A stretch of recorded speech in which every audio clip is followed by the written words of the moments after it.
My boyfriend's family pretended to be poor to test me, so I pretended to be broke and watched them beg. I'd been dating Adrian for 8 months when he finally invited me to meet his family at their house for Sunday dinner. He seemed nervous during the drive, which I found sweet considering how confident he usually was. "Just so you know, my family is pretty low-key," he said, adjusting his grip on the steering wheel. "We don't have much, but what we have, we share." I squeezed his hand and told him I didn't care about any of that, which was true. What I didn't tell him was that I'd already done my research. LinkedIn is a beautiful thing. His father, Richard, owned 3 luxury car dealerships across the state. His mother, Diane, sat on the board of directors for 2 major corporations. His older sister, Veronica, was a partner at one of the city's most prestigious law firms. The address he'd given me was in Meadowbrook, where the average home price was $2.3 million. So when we pulled up to a modest ranch house with peeling paint and an overgrown lawn in a completely different neighborhood, I knew exactly what was happening. They were testing me. Adrian parked in the driveway next to a beat-up sedan that had seen better days, and I noticed the garage door was closed, probably hiding whatever luxury vehicles they actually drove. "This is it," he said, and I could hear the nervousness in his voice. I smiled and said it looked cozy, then followed him to the front door. His mother answered, wearing a faded sweatshirt and old jeans, her hair pulled back in a simple ponytail. "You must be Sloan," she said, pulling me into a hug that felt calculated. Come in. Sorry about the mess." The house was decorated like a stage set for struggling middle-class family. Mismatched furniture that was probably rented, generic artwork on the walls, and a TV that had to be at least 15 years old. But I noticed the small details they'd missed. The Hermes scarf casually draped over a chair, the Montblanc pen on the side table, the barely visible tan line on Richard's wrist where an expensive watch usually sat. I complimented the house and Diane smiled, saying they'd lived here for 20 years and it had good bones even if it needed work. Dinner was served on chipped plates with bent forks, and I watched Adrian's sister Veronica struggle not to grimace as she used the obviously cheap cutlery. His younger brother Mitchell kept glancing at me like he was waiting for me to bolt. Richard asked what I did for work, and I told him I was between jobs at the moment, which wasn't technically a lie since I'd recently sold my marketing firm for 8 figures and was taking time off. "Tough economy," Richard said sympathetically. "What field were you in?" I kept it vague and said digital marketing, doing some freelance work here and there. Diane jumped in asking if I'd gone to college, and I said I'd done a couple years but had to drop out due to financial issues, which was completely false, but I wanted to see where this was going. The whole family exchanged these quick looks like they'd just confirmed something. Mitchell asked if I had student loans, and I said I was still paying them off, which made Diane touch Adrian's arm with this concerned expression. "That must be stressful," she said in a tone that was probably meant to sound supportive but came across as condescending. Throughout dinner, they kept dropping hints about their supposed financial struggles. Richard mentioned how expensive car repairs were, even though I'd seen his LinkedIn post from last month about expanding his dealership empire. Diane talked about clipping coupons and shopping sales, despite the Cartier Love bracelet I'd spotted in a photo on her office wall from the company website. Veronica complained about law school debt, which was hilarious considering she'd graduated 15 years ago and was pulling in 7 figures annually. The performance was almost impressive in its coordination. After dinner, Adrian excused himself to help his mom in the kitchen, and Richard suggested I join him on the back porch for some air. I followed him outside to a deck that desperately needed staining, and he leaned against the railing with this serious expression. "Adrian really cares about you," he started, and I could feel the setup coming. "We just want to make sure you care about him for the right reasons." I played dumb and asked what he meant. Richard said that Adrian was a good kid with a big heart, and they'd seen him get hurt before by people who were more interested in what he could provide than who he was. I asked if he was asking about my intentions, and Richard nodded. "We're not a wealthy family, Sloan. What you see is what you get. If you're with Adrian expecting some kind of upgrade or financial support, you should know that's not something we can offer." I looked him dead in the eye and said I was with Adrian because I loved him, not because of what was in his bank account. Richard seemed satisfied with that answer and patted my shoulder before heading back inside. I stayed on the porch for a minute, pulling out my phone to text my assistant. "Pull my investment portfolio details. I need the documentation showing I'm broke. Create a paper trail for student loans, credit card debt, the works. Make it look convincing." She responded within seconds saying she was on it. When I went back inside, Diane pulled me aside for what I assumed would be the mother's version of Richard's talk. She held both my hands and said she could tell I was a sweet girl, but she needed to be honest with me. "Adrian has big dreams," she said carefully. "He wants to start his own business someday, buy a house, have a family. Those things take money and stability. I just want to make sure you two are on the same page about what your future might look like." I told her I understood completely, and that I was working hard to get back on my feet financially, but it might take some time. Diane's expression shifted to something that looked like pity, mixed with concern. "Have you thought about what happens if things get serious between you two? How you'd contribute to a household?" I said I'd figure it out and that Adrian and I were a team. We'd work through any challenges together.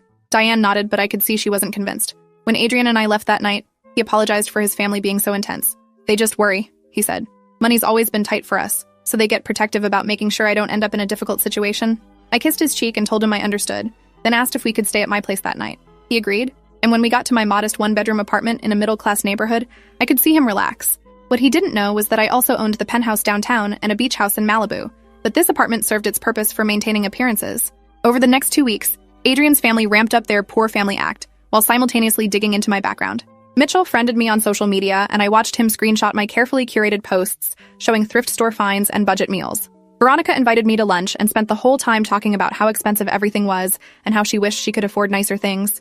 The performance was exhausting, but I played along, showing up to family gatherings in Target clothes and driving my decade-old backup car.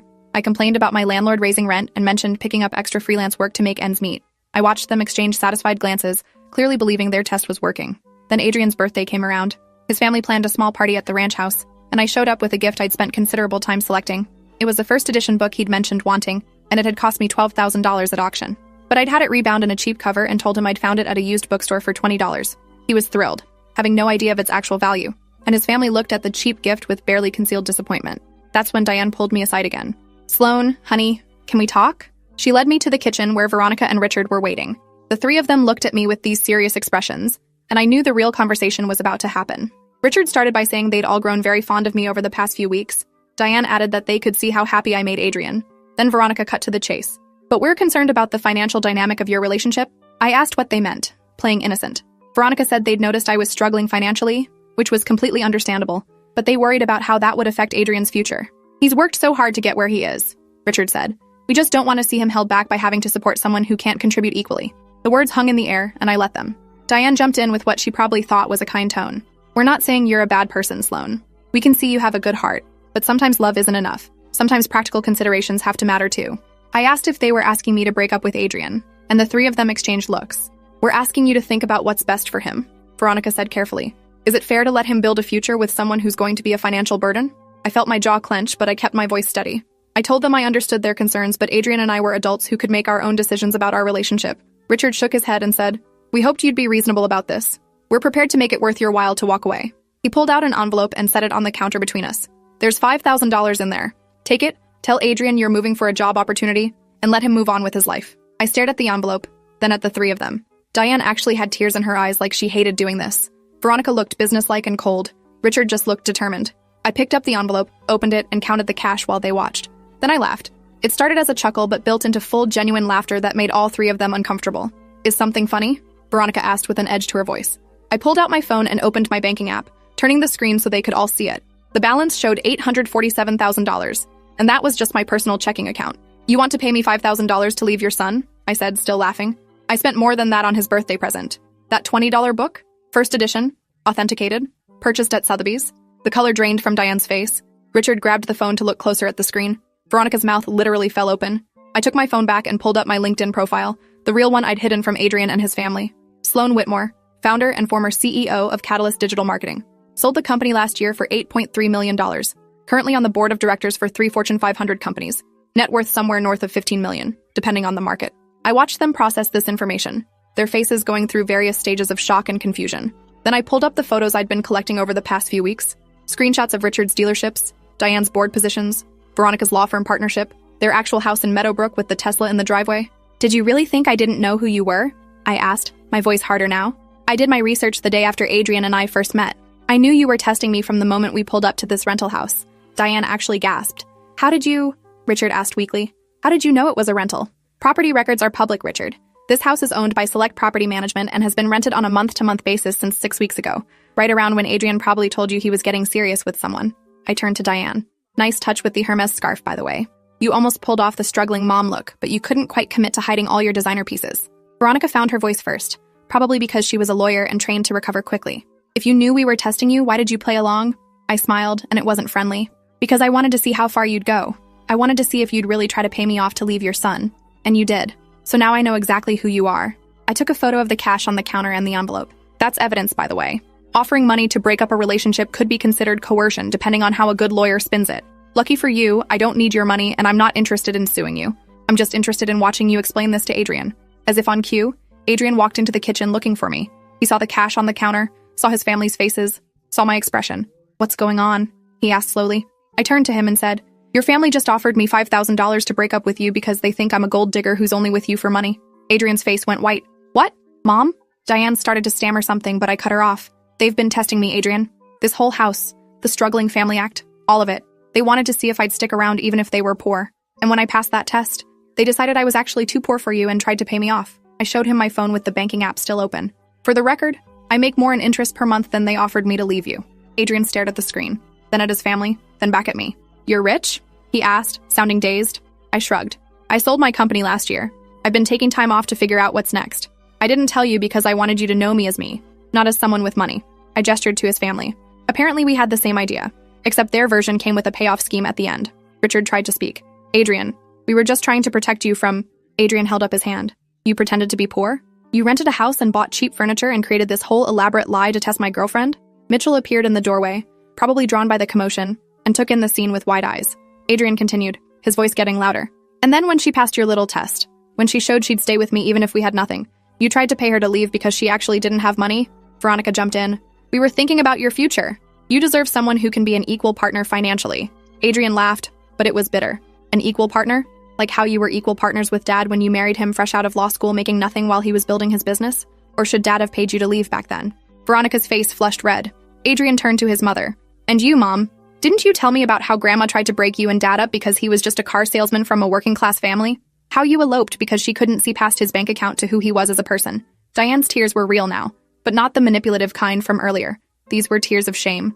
Adrian grabbed my hand. We're leaving. Don't call me. As we walked toward the door, Richard called out, Son, please. We made a mistake, but we were trying to look out for you. Adrian stopped and turned back. You want to look out for me? Then trust me to make my own decisions about my life and who I love. Sloan could have exposed your test the first day. She could have embarrassed all of you. Instead, she played along to see what kind of people you really are. And you showed her. We left the ranch house and got into my car, my real car that I'd parked down the street. It was a Mercedes G-Wagon, and Adrian just stared at it. This is yours? He asked quietly. I nodded. I have a few cars. This one's my favorite. We drove in silence for a while before Adrian finally spoke.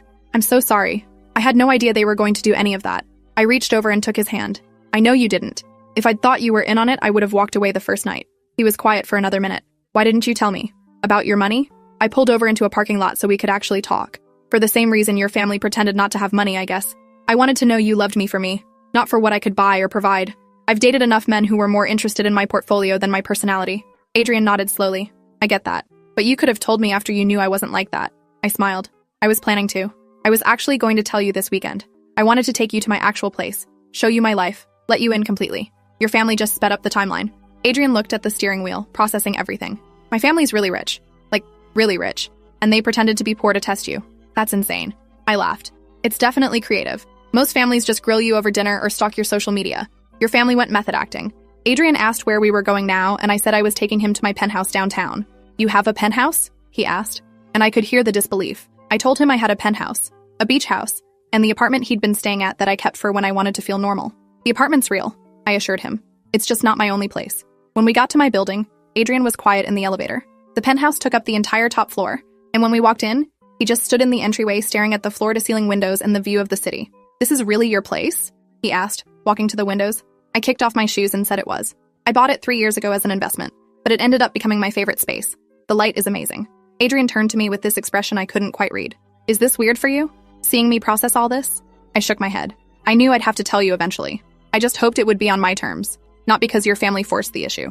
We sat on the couch and I showed him my actual life on my phone. Photos from board meetings, the sale announcement of my company, articles written about my business success. You're kind of famous, he said, scrolling through search results for my name. In business circles, yeah. That's why I've been careful about keeping my profile low when I'm not working.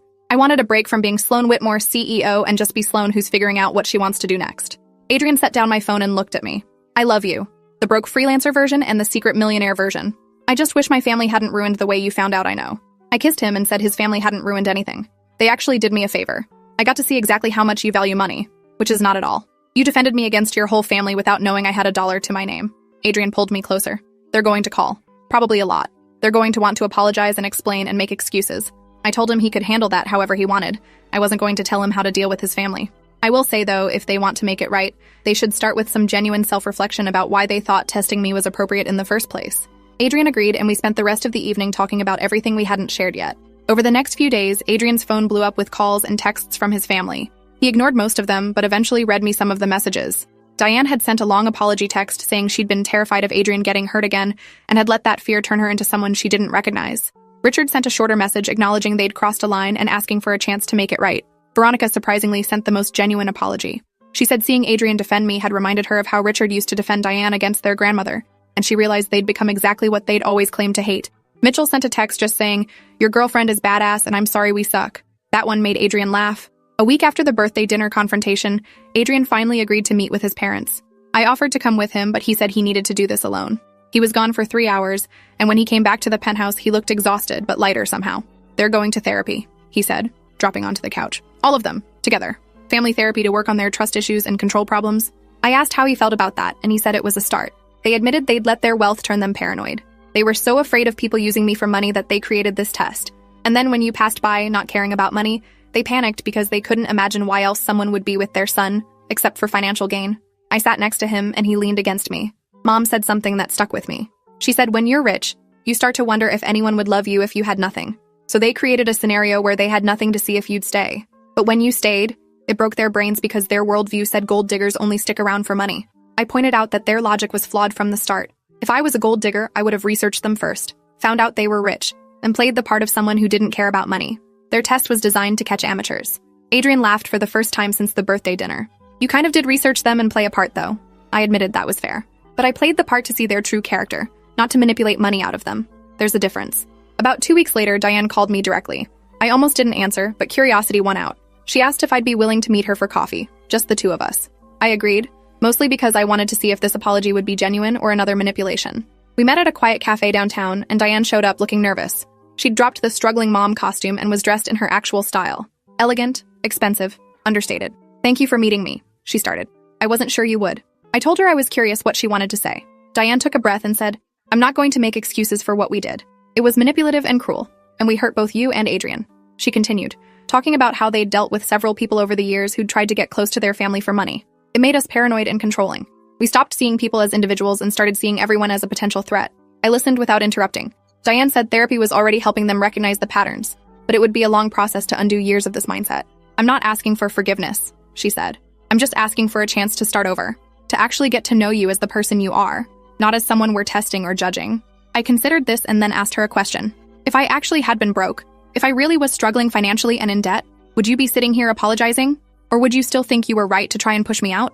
Diane was quiet for a long moment, and I appreciated that she actually thought about it instead of giving me an automatic answer. I'd like to say yes, but I honestly don't know. The therapy is helping me see that my value system has become warped. I measure people's worth by their financial status without even realizing I'm doing it. She looked at me with tears in her eyes. My mother-in-law did that to me. She measured my worth by my bank account and found me wanting. And I swore I'd never be like her. But I became exactly like her, just with a bigger bank account to feel superior about. I told her I appreciated the honesty. "I'm willing to start fresh, but you need to understand that I'm not going to pretend to be someone I'm not. This is who I am, money included." Diane nodded and said she understood. We talked for another hour, and by the end, I felt like I was seeing the real her for the first time. She told me about growing up middle class and marrying Richard when he was just starting his first dealership. We ate ramen for dinner more nights than I can count. I wore the same 3 outfits to work for 2 years because we couldn't afford more, and I was happy because we were building something together. She said when the money finally came, it changed things in ways they hadn't expected. Suddenly everyone wanted something from us. Family members we hadn't heard from in years needed loans. Friends expected us to pay for everything. People we'd just met had investment opportunities we couldn't miss. I could understand how that would make someone paranoid, but I also pointed out that the solution wasn't to test and manipulate people. The solution is therapy and boundaries and learning to trust your own judgment about people. Diane agreed. That's what we're working on. It's just going to take time. Over the next few months, things slowly improved with Adrian's family. They invited us to dinner at their actual house in Meadowbrook, and it was almost comical seeing them in their real environment. The contrast between the rental house and this place was stark. Massive rooms, expensive furniture, art that was probably worth more than most people's houses. Veronica apologized to me privately, saying she'd been the most aggressive in pushing for the test and the payoff. "I think I was projecting," she admitted. "I married my ex-husband partly for financial security, and when that marriage fell apart, I became convinced that anyone who cared about money was shallow. But then I realized I was the shallow one for reducing relationships to transactions." Mitchell, who was still in college, said watching everything unfold had made him rethink how he approached dating. "I was starting to do what they did, being suspicious of everyone's motives. But seeing how wrong they were about you made me realize that's no way to live." Richard pulled me aside during that dinner and said something that surprised me. "Adrian told us about your company, about what you built. I respect the hell out of that. Building something from nothing and selling it for that kind of value takes real skill." He said he wished they'd taken the time to actually get to know me instead of testing me.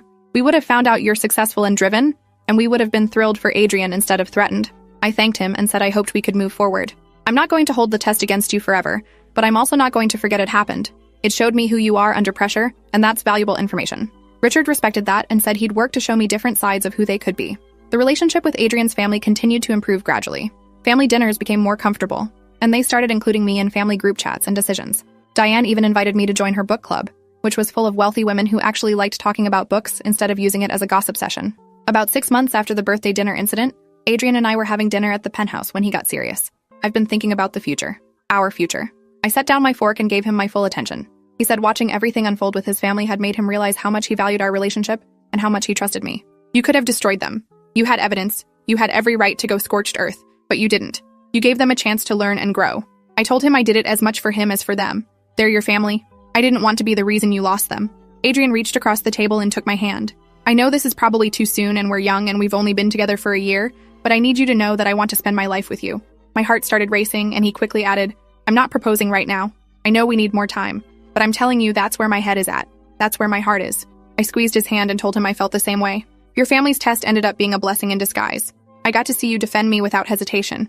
I got to see you choose me over their approval. That told me everything I needed to know. We talked late into the night about what we wanted our future to look like. Adrian was working on launching his business, and I was consulting with startups while figuring out my next major project. We both wanted to build something meaningful, separately, and together. A year and a half after the test, Adrian did propose. He did it at the beach house in Malibu, at sunset, with no elaborate production or expensive display. Just him and me and a ring he'd designed himself. When we told his family, they were genuinely happy. Diane cried, but they were good tears this time. Richard hugged me and welcomed me officially to the family. Veronica joked that I'd be stuck with them now, and Mitchell asked if he could bring a date to the wedding. The wedding planning was surprisingly drama-free. Diane offered to help but made it clear she understood if I wanted to do it my way. I actually appreciated her input on certain things, and we bonded over cake tastings and flower arrangements. One day while we were looking at venues, Diane said something that stuck with me. I'm grateful you gave us a second chance. A lot of people wouldn't have. I told her everyone deserves the opportunity to grow and change. You all were coming from a place of fear and protection, even if you expressed it badly. I can understand that, even if I don't agree with the methods. Diane squeezed my hand and said I was going to be a good addition to their family. The wedding itself was beautiful. We held it at a vineyard that split the difference between extravagant and intimate. Both our families were there, and watching Adrian's family interact with mine was interesting. My parents, who were comfortably upper middle class but not wealthy like the Worthingtons, got along surprisingly well with them. At the reception, Richard gave a speech that made everyone cry. He talked about how he'd almost lost his son by trying too hard to protect him, and how I'd taught their whole family about grace and second chances. Sloane could have held our mistakes over our heads forever, he said, looking right at me. Instead, she chose to see us as flawed people trying to do better. That's the mark of real character. Adrian's speech was shorter but hit harder. He said the best thing that ever happened to him was meeting someone who saw past his last name and bank account to the person underneath. And the craziest part is, she had a bigger bank account the whole time and never said a word. Everyone laughed, and he continued. Sloane taught me that real love isn't about what you have or what you can provide. It's about who you are and how you show up for each other. Now, 2 years into marriage, Adrian and I have found our rhythm. His business is thriving, my latest venture is taking off, and we split our time between the penthouse and the beach house. Adrian's family has become genuinely wonderful to be around. They're still wealthy and sometimes a little out of touch, but they're working on it. They go to therapy regularly, and I've watched them become more aware of their privilege and more generous with their time and resources. Diane volunteers at a women's shelter now, helping women who are rebuilding their lives. Richard started a scholarship fund for first-generation college students. Veronica does pro bono legal work for families dealing with predatory lending. Mitchell is studying social work, wanting to help people in need. Sometimes I think about that first dinner at the rental house, how angry and hurt I felt watching them test me. But I also think about how that test revealed something important. It revealed who Adrian was under pressure. It revealed who his family could become when challenged. And it revealed who I was when given the choice between revenge and grace. The money didn't matter in the end. What mattered was finding someone who valued me for me, and building a life based on mutual respect and genuine love. Everything else was just noise. Appreciate you watching this far. If you enjoyed it, drop a like, leave a comment, and subscribe so you won't miss the next story.